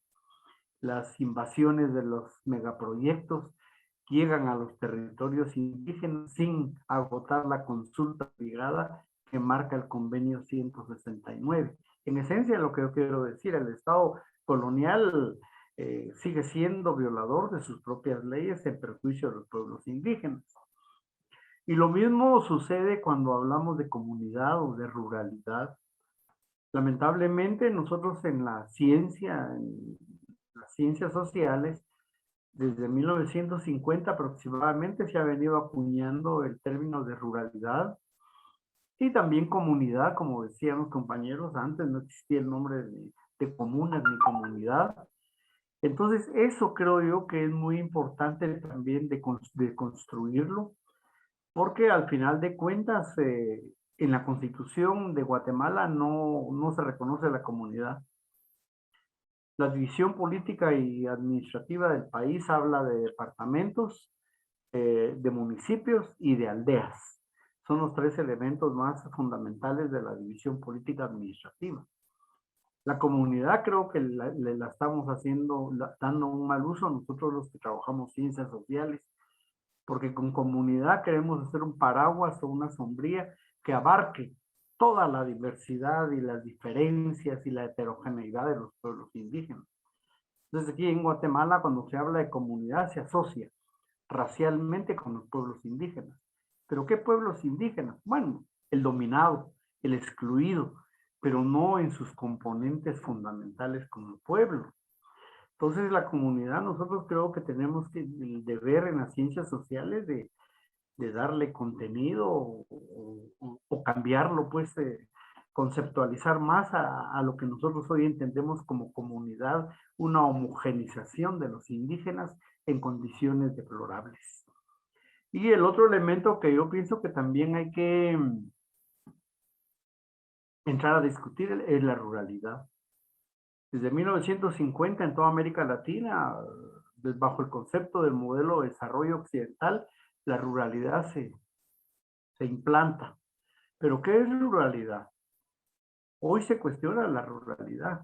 Antiguamente se entendía la ruralidad como donde viven los indios, donde no tienen agua, donde no tienen luz, donde tienen que producir para las ciudades y a precios bajos, los que no tienen ningún derecho político, ningún acceso al ejercicio del poder. Entonces, ese concepto de ruralidad y urbanidad o urbanismo, que se le pudiera llamar así, es un concepto colonial que todavía nos divide profundamente y no nos permite hacer acciones concretas para lograr descolonizar a estas sociedades. Aquí tenemos una ley que es copia de Sudamérica, que se le llama la Ley de Consejos de Desarrollo Urbano y Rural. Ahí ya se está haciendo la división entre la gente que vive en la supuesta ruralidad y los que vivimos en la ciudad. Y eso tiene hondas repercusiones porque los servicios públicos, los derechos, la economía, el mercado, lo que pudiera llamarse todo el desarrollo occidental está en las ciudades. Y allá afuera, pobreza, enfermedad, abandono. Entonces, creo yo que estamos tergiversando la unidad del municipio, que es la base fundamental de la división política administrativa del país, porque el municipio debería ser uno, con toda su diversidad, una diversidad cultural, una diversidad social y también diversidad económica, pero no una división de tierra, de naturaleza, porque ahora que nosotros vemos, por ejemplo, los planes de ordenamiento territorial en Guatemala, cuando se conceptualiza la ruralidad todavía se pone ese concepto de paisaje indígena, de campesino que vive ahí y que debe ser el proveedor de los bienes agrícolas para las ciudades. Entonces yo creo que hay muchas cuestiones que están afectando el no poder pensar de otra manera las categorías con las cuales nos analizan o nos analizamos nosotros los indígenas. El concepto de ruralidad es un concepto que pesa mucho acá. Aquí, cuando se habla de la gente rural, siempre se van a identificar a los indígenas pobres que no quieren el desarrollo, que no saben o que no tienen derechos y que pueden ser manipulados políticamente y que son carne de cañón en las guerras. Esa es la ruralidad. Hoy la ruralidad ya no es eminentemente agrícola. Por ejemplo, en el caso de Guatemala, antes se podía comparar la ruralidad con la agricultura. Hoy no. Hoy hay estadísticas que marcan que un 24% por lo menos de la población económicamente activa ya no se dedica a la agricultura en lo que nosotros denominamos área rural. Ya hay profesiones, ya hay artesanías, ya hay manufacturas, y hay otros elementos que diferencian bastante ese concepto de ruralidad eminentemente agrícola y agrícola minifundista que tenemos nosotros desde las ciencias. ¿Y qué es lo que sucede? Que las políticas públicas también se piensan desde esa manera. La ruralidad, bueno, hay que llevar alimentos, hay que hacer medio la seguridad alimentaria, el desarrollo rural, que aquí en Guatemala nunca pasa la ley de desarrollo rural porque se oponen las grandes terratenientes a tener una ley de desarrollo rural. Entonces yo pienso que de repente eso nos está afectando a los pueblos indígenas y el problema es que cambiar esa situación solo se puede hacer desde el momento en que los pueblos indígenas sean parte del ejercicio del poder. Mientras nosotros estemos dependiendo del ejercicio del poder de las élites que tradicionalmente han controlado al Estado, difícilmente vamos a poder cambiar lo que Rosita decía, la educación bilingüe, las culturas, identidades, el desarrollo económico que es muy necesario para nuestros pueblos, el que no nos dejen estar solo cuidando los bosques, mientras que cuidamos los bosques descuidamos a la población, porque en Guatemala ese es el caso. Aquellos lugares que tienen bien fortalecida su autoridad comunitaria, así en este término, es donde más pobreza hay y las montañas están bien, pues se conserva el hábitat, se conserva el medio ambiente y la ciencia occidental vanagloria a las comunidades que cuidan las montañas, que cuidan el árbol, y claro que es bueno, pero a la par de eso, ahí están los nichos de más pobreza, ahí están los nichos de más analfabetismo y de más enfermedad. Entonces, un desarrollo desigual de esa manera solo se logra porque estamos pensando desde la cultura occidental con esos conceptos que no hemos podido modificar y que incluso nos han impuesto a todos los que somos académicos en el occidente. Entonces, mi planteamiento es ese ya para ir finalizando porque ya apareció ahí Adriana y es el aviso de que ya vamos terminando. Mi planteamiento es de que todo esto hay que deconstruirlo conceptualmente.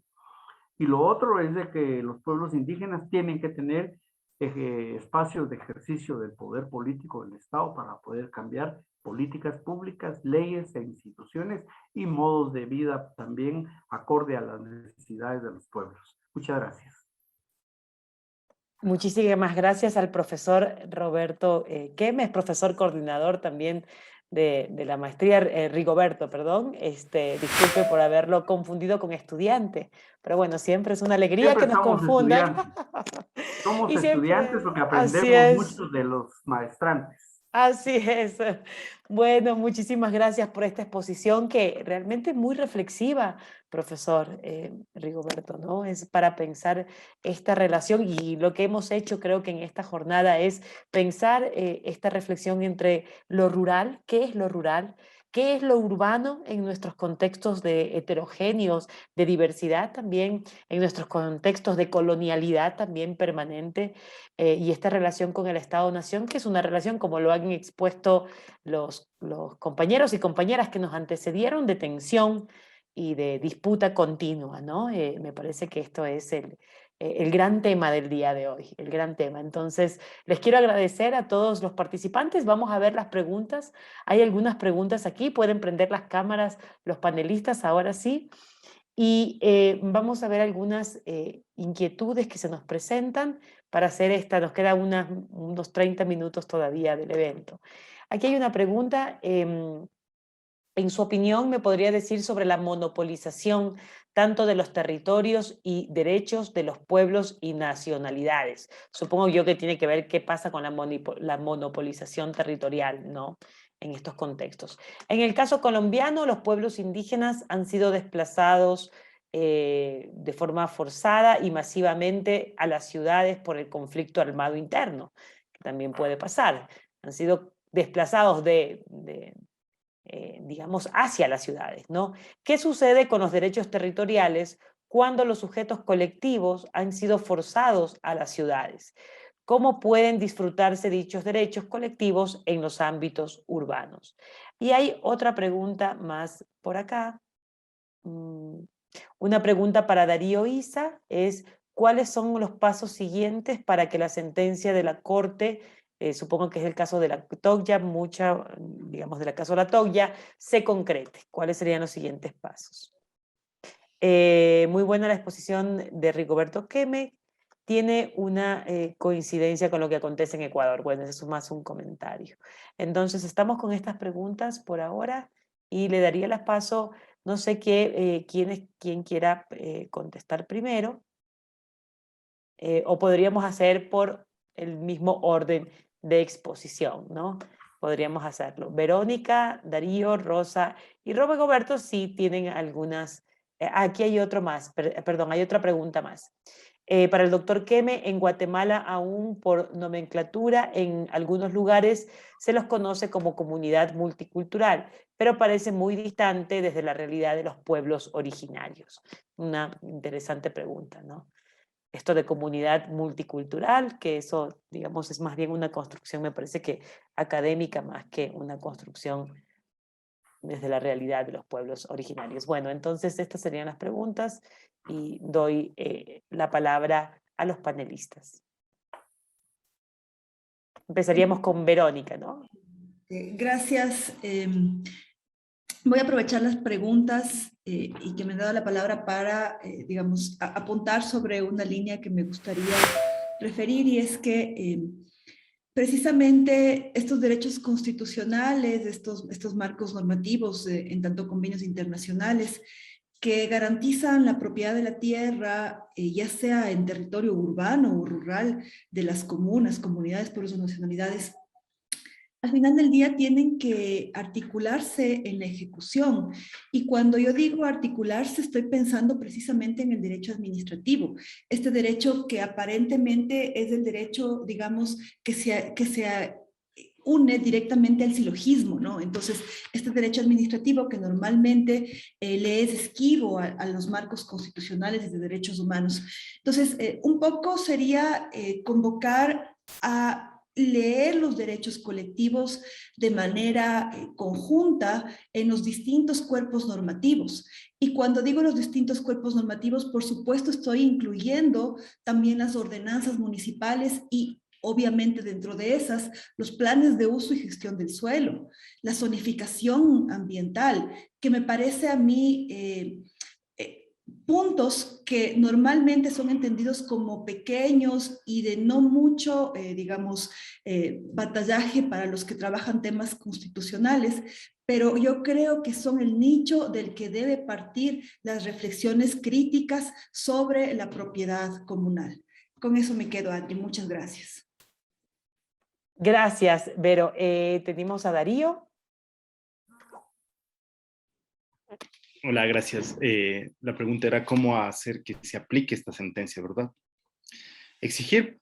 Y en las sentencias, por ejemplo, nosotros como pueblo Quitucara, hace 2 semanas se acercó la comunidad La Vaquería de la parroquia Maguaña del Distrito Metropolitano de Quito, aquí en Pichincha, Ecuador, por un conflicto, ¿no? Un conflicto de inscripción de la nueva directiva elegida en Asamblea General de su comunidad. Y la Secretaría de Derechos Humanos decía, a ver, no están cumpliendo estos requisitos que la norma en 2017 exige.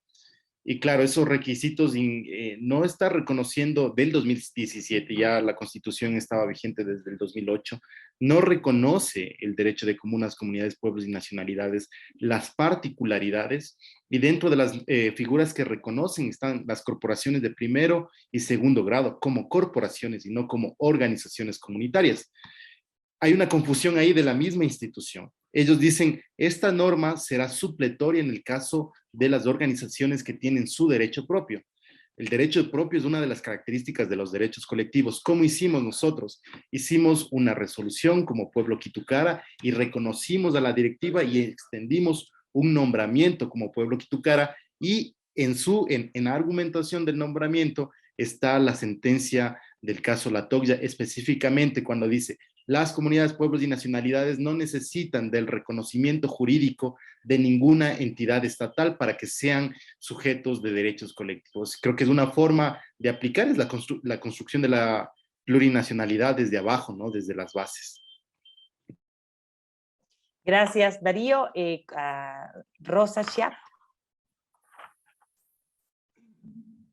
Bueno, con respecto a la pregunta, yo no soy especialista en temas de derechos, derechos constitucionales, derechos colectivos, pero sí me uno a lo que dice el compañero, que es de exigir, pero primeramente conocer estos derechos colectivos, porque en la mayoría de las comunidades, por ejemplo, aquí en Guatemala, ya no pues se cuentan con este territorio colectivo, ¿verdad?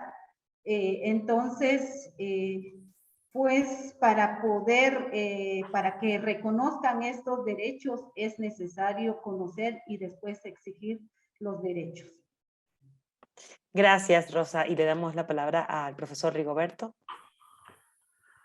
Bueno, hay varios elementos que son parte de ese pensamiento que yo ando desarrollando para reconceptualizar y descolonizar también la ciencia que hemos aplicado en Guatemala, y la que hacemos, porque es la que nos enseña la universidad. Nosotros venimos de una época de desconocimiento. Después pasamos al reconocimiento, pero no basta. Nosotros nos hemos quedado cómodos con el reconocimiento. Y el reconocimiento no garantiza nada. Por ejemplo, lo que decía el compañero Isaías, quizás, de que exigir, los pueblos siempre han exigido, desde el mismo momento de la invasión han exigido, pero el Estado nunca les ha cumplido. En cambio, la oligarquía no exige, la oligarquía cumple con las leyes que ellos mismos elaboran. Entonces nosotros al hablar de ejercicio del poder político, también los pueblos indígenas tenemos que hacer cumplir las leyes, no estar exigiendo y demandando porque nos cansamos ante un Estado sordo, ante un Estado indiferente. Yo pienso que así como se pasó al reconocimiento, pues pasemos al cumplimiento, pero desde el ejercicio del poder. Ese es uno. Y lo otro, en la cuestión que planteaban de la ruralidad y la ciudad, yo creo que es muy importante reconceptualizar también el desarrollo del país, porque cada día se dice que el mundo se urbaniza más. Pero en Guatemala nosotros estábamos planteando hace unos 20, 25 años que lo que se llama área rural se estaba urbanizando, pero de una manera negativa. Todos los excedentes negativos de la ciudad llegan y contaminan lo que se llama, o que llamamos el área rural.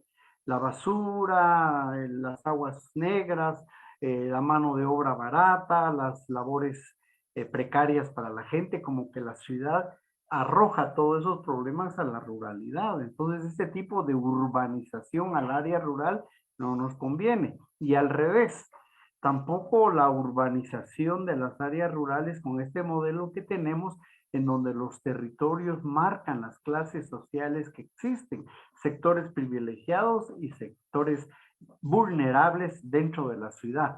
Y estamos trayendo a la gente del área rural a vivir a las ciudades, pero en las favelas, como le llaman en Brasil, o limonadas, como le llamamos en Guatemala. Entonces hay que volver a reconceptualizar qué estamos haciendo en ese concepto de desruralización y de urbanización que estamos planteando en el modelo de desarrollo, pero eso no lo estamos pensando.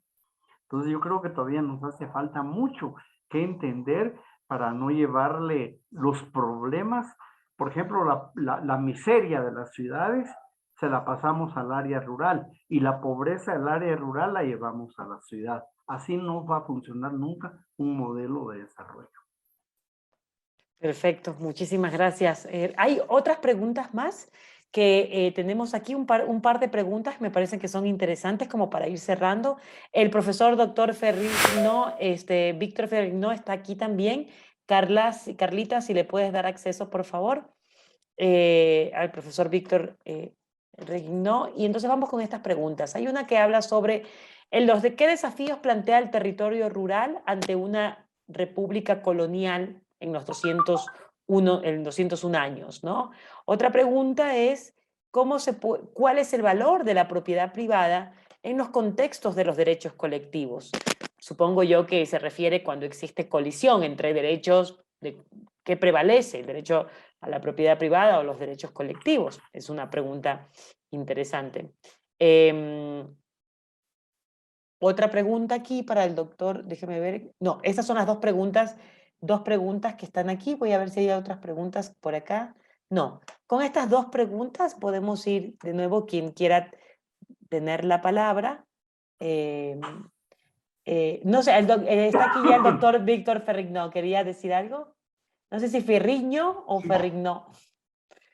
Se escribe con GN y se pronuncia con ñ, Ferrigno. Con Ferrigno, por eso bueno, sea bienvenido, profesor Víctor. ¿Me puedes repetir las dos preguntas porque no logré escucharlas bien? Sí, la una es ¿qué desafíos plantea el territorio rural ante la República Colonial en estos 201 años? Y la otra, ¿cuál es el valor de la propiedad privada en el contexto de los derechos colectivos? Supongo yo que está hablando sobre la tensión que existe entre propiedad privada y derechos colectivos, ¿no? ¿Qué prevalece ahí cuando existen estas tensiones? Hace ya varios años, más o menos 15 años, Flaxo nos publicó una obra colectiva cuando se comenzaba a discutir este tema, y ahí sostenía yo la tesis de que el debate es en términos jurídicos, pero el trasfondo es político. No nos engañemos, es decir, toda esta cuestión alambicada del derecho, etcétera, es todo un constructo colonial para negar los derechos territoriales de los pueblos indígenas, y tienen muy claro que para que una cultura se desarrolle requiere una base material. Es decir, los pueblos indígenas que carecen de territorio, que carecen de tierra, ¿de dónde van a poder sacar los recursos y la base material para desarrollar su cultura?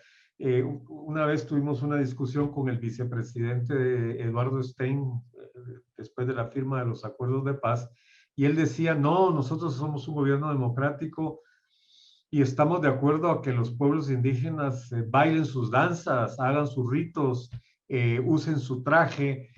Sí, le digo yo, pero cuando llegan a reclamar los derechos territoriales, entonces sí se les niega. Entonces, esa es una forma de aniquilar la cultura indígena porque carece de la base material. Lo mismo que pasa con la democracia. Cuando hay extrema pobreza, la gente no está pensando en participar con sus derechos cívicos o ciudadanos, porque lo primero que tiene que ver es qué come. Entonces, el problema no es cuál es la relación entre los tipos de propiedad con el sistema de dominación, sino aquí el problema, como decía el doctor Quemé, es la negación permanente, sistemática e histórica de los derechos de los pueblos originarios a ser pueblo, a ser cultura, a tener su propio idioma. La Constitución de la República de Guatemala de 1985 sí reconoce a la comunidad indígena, pero lo hicieron porque no querían reconocer la categoría de pueblos indígenas para negarles el derecho de libre determinación.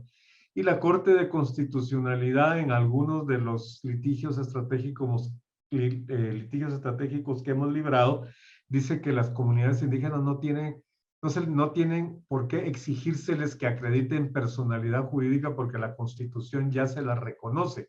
Sí, pero se la reconoce como letra muerta.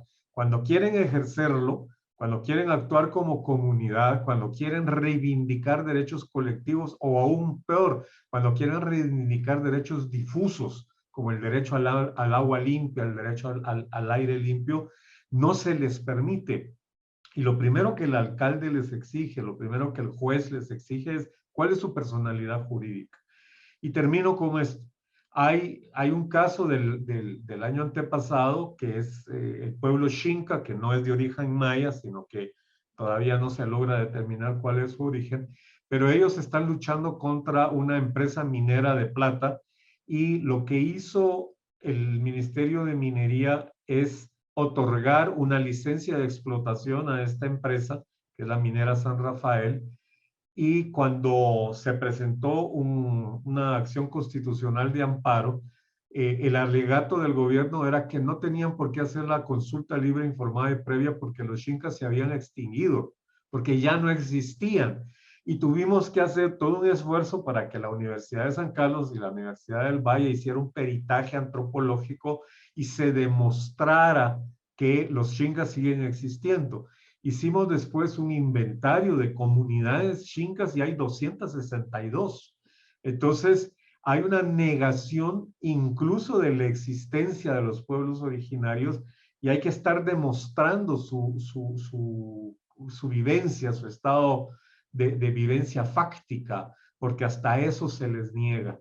Entonces, como vuelvo a repetir, el debate no es jurídico, no nos engañemos. A veces en la academia nos perdemos en que si la sentencia tal y si la jurisprudencia cual. No, aquí eso es un ardid.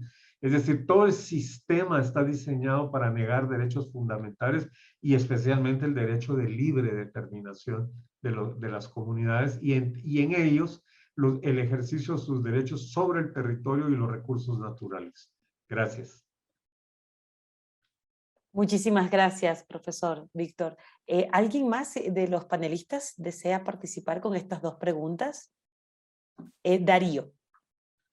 Había esta pregunta de cuál es la propiedad privada, cuál es el valor de la propiedad privada en el contexto de los derechos colectivos. Creo que es importante ahí entender desde la ontología amerindia o desde la perspectiva, en este caso de mi comunidad, en el tema de la sentencia, no se puede pensar los derechos colectivos pensando desde la perspectiva del sujeto individual, ¿no?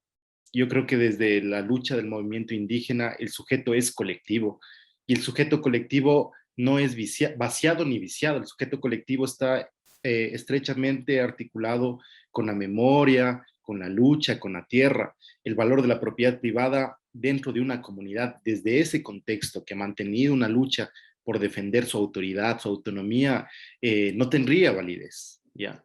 No digo que en comunas y otras comunidades exista propiedad privada, al final es una decisión de las comunas y comunidades que muchas veces tienen que llegar a eso, digamos, a escriturar tierras dentro de sus comunidades porque hay un desinterés del mismo Estado. ¿Por qué? Tú como comuna o comunidad, como propiedad comunitaria, tú no podrías acceder a un préstamo hipotecario para mejorar tu casa o construir tu casa nomás. ¿Qué debe hacer la comunidad en ese caso? ¿No? ¿Qué deben hacer las personas? Como una comunidad, el Estado no está garantizando las mismas mínimas condiciones de dignidad para una vida, para una vivienda digna. Entonces, las comunas están buscando salidas, no porque quieran hacerlo, ¿no? Pensando además que detrás de eso hay una suerte de adoctrinamiento desde el sistema educativo. En el sistema educativo no hay un paraguas que te hable de los derechos colectivos o el ciudadano desde esta perspectiva de derechos colectivos, sino tú tratas de estudiar para ser un profesional y tener un sueldo como persona, dejando de lado la comunidad. Y por más que exista la Constitución del 2008, eso no ha cambiado. El mismo paradigma escolástico, bancario, de lo que empezaban hablando, ¿no? De Paulo Freire, esta educación liberadora no ha llegado desde el Estado, no podemos esperarla desde el Estado, pero es algo que sí se promueve desde la Asamblea, ¿no? En donde se resuelven conflictos y se planifica la vida comunitaria. Por eso es importante el sujeto colectivo en las comunidades, porque se está pensando no solo el territorio, el mismo cuerpo de los sujetos se está pensando, la vida pasada, presente y futura. Gracias, Darío. Bueno, les voy a dar un minuto a cada uno como para irnos despidiendo. Yo la verdad estoy muy contenta por este encuentro entre la Universidad San Carlos, la Universidad Andina Simón Bolívar, entre dos programas de maestría que apuestan por una justicia diferente, por la construir, digamos, con las limitaciones que tiene el derecho, como lo ha señalado justamente el profesor Víctor Ferriñó, que hay limitaciones, y yo siempre le digo a mis estudiantes, el derecho es siempre la retaguardia, no puede ser la vanguardia, porque si fuera la vanguardia cambiaría completamente la situación, y realmente ha sido una jornada de reflexión profunda sobre justamente los derechos territoriales en contextos urbanos y teniendo esta tensión presente, qué es lo rural, qué es lo urbano, dónde están los límites que ha señalado el profesor Rigoberto también, pasar a este nuevo estadio, ¿no? Del reconocimiento al cumplimiento, hacia dónde tendríamos que situarnos los defensores y defensoras de derechos de los pueblos y comunidades. Me quedo también con esto que hablaba Rosa sobre la identidad, ¿no? Como en este contexto de urbanización, de luchas territoriales, la identidad recobra una fuerza. Y por supuesto con esta exposición de Verónica, del lugar, en este caso, de la capital del país, que es Quito, y cómo Quito ha sido, digamos, en una constante, en esta historia, en este cuadro histórico, cómo las comunidades han estado en una constante tensión con el distrito metropolitano de Quito, pero al mismo tiempo cómo se ha ido a cierto reconocimiento, y ahora nos falta esta etapa que nos dice el profesor Rigoberto, justamente la etapa del cumplimiento. Y estas reflexiones que nos trae el doctor Víctor Ferriñó, justamente, que no podemos, yo les digo a los estudiantes, engolosinarnos con el derecho, porque el derecho tiene límites muy marcados, ¿no? Y la dimensión política que siempre tiene que estar presente en esto y en estos nuevos desafíos que nos trae los derechos, el cumplimiento de los derechos de los pueblos indígenas, los derechos territoriales. Muchísimas gracias y les voy a dar un minuto a cada uno para que podamos despedirnos, y finalmente le daré la palabra también, por cierto, al profesor Carlos Ordóñez, quien es coorganizador del evento. Entonces empezamos con Vero. Quería agradecerles por la invitación a este evento y felicitar espacios como este, porque para mí ha sido muy enriquecedor escuchar las experiencias de los países vecinos, de los colegas, y creo que alimenta mucho el análisis de quienes trabajamos estas temáticas en Ecuador. Entonces, muchas gracias a los colegas, a los panelistas, y nuevamente enhorabuena por el espacio. A Darío. Muchas gracias, Adriana, Vero, a los compañeros que también participaron, a los compañeras que nos están viendo, y un saludo a mi comunidad y a las comunas del pueblo Quitucara, y adelante la CONAIE también para la resistencia. Gracias, Darío. Y Rosa. Martio Shircheri, Jum Snitatberg, Pawa Le Chich Taibal, Maltiosh Chihué. Un agradecimiento para ustedes, a los organizadores, por organizar este tipo de conversatorios en donde son espacios que es de aprendizaje también para nosotros. Gracias por compartir experiencias y conocimientos. Gracias, Rosa. Rigoberto. Bueno, yo me quisiera despedir con una pregunta breve de la nomenclatura multicultural que está planteada ahí. Eso de la multiculturalidad es una acción y una política indigenista para lavarle la cara al Estado colonial nada más. Son esos cambios que no cambian nada. La situación sigue siendo igual aunque nos llamemos multiculturales como país. Así que con eso me despido y muchas gracias a todos y todas. Al profesor Víctor también. Sí, me quiero despedir con una breve reflexión que nos hacía mi maestro Alfonso Bauer Paz, abogado y diputado, y decía, el derecho es un asunto demasiado serio como para dejarlo solo en manos de los abogados.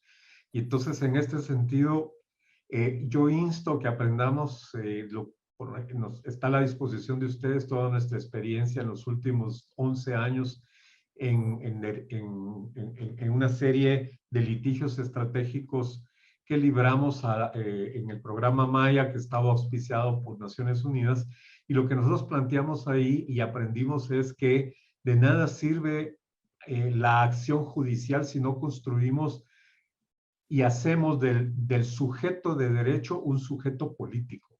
Esto es muy importante, es decir, cuando sea comunidad, sea pueblo, pero pasa de ser un sujeto de derecho en el más clásico sentido del derecho occidental a ser un sujeto político que comienza a ejercer su libre determinación y quiere ejercer su identidad y su derecho al autogobierno y a la cogobernanza de su territorio y los recursos naturales. Muchas gracias. Muchísimas gracias a todos y todas las panelistas, y ahora le voy a dar la palabra también a Carlos, si está ahí, Carlos Ordóñez, coorganizador también de este encuentro.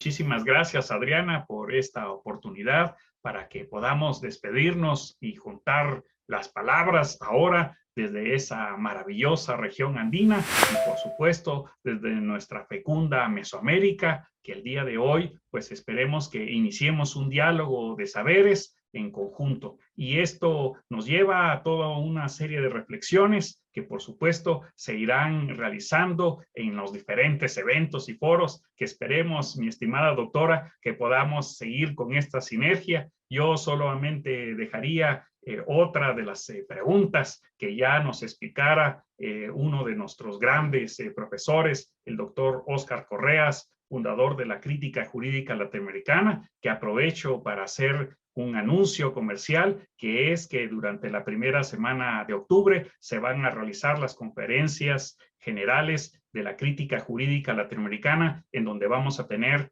muchas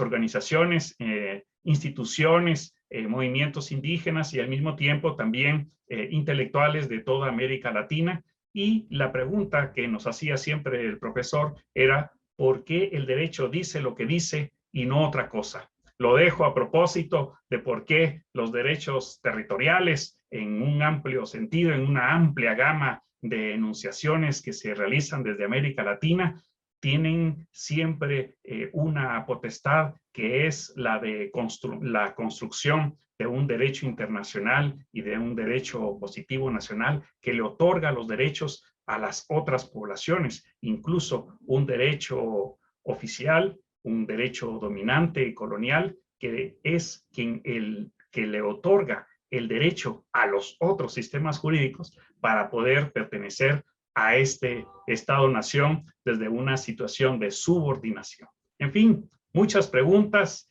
y pocas respuestas. Les agradezco mucho esta cordial invitación, mi estimada doctora.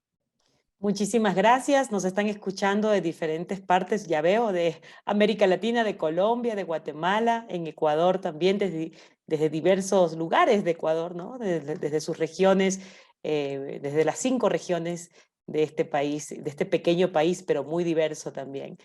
agradecerles de nuevo esta participación, este encuentro, y por supuesto seguiremos conversando porque ya hemos visto, este es nuestro primer inicio, la primera conversación, y hemos visto que tenemos muchos puntos para seguir conversando, seguir desarrollando esto que decía también el doctor Ferriño, hablar de las experiencias, de los litigios estratégicos. Creo que eso es importante, no dejar, como el derecho es muy importante para no dejarla en manos de solo los abogados. Me quedo con esa frase. Muchísimas gracias y esperamos un nuevo encuentro. Un abrazo desde la Universidad Andina Simón Bolívar, desde el área de Derecho, desde el programa de maestría también de Derechos de la Naturaleza y Justicia Intercultural. Un abrazo fraterno y latinoamericano siempre. Hasta luego.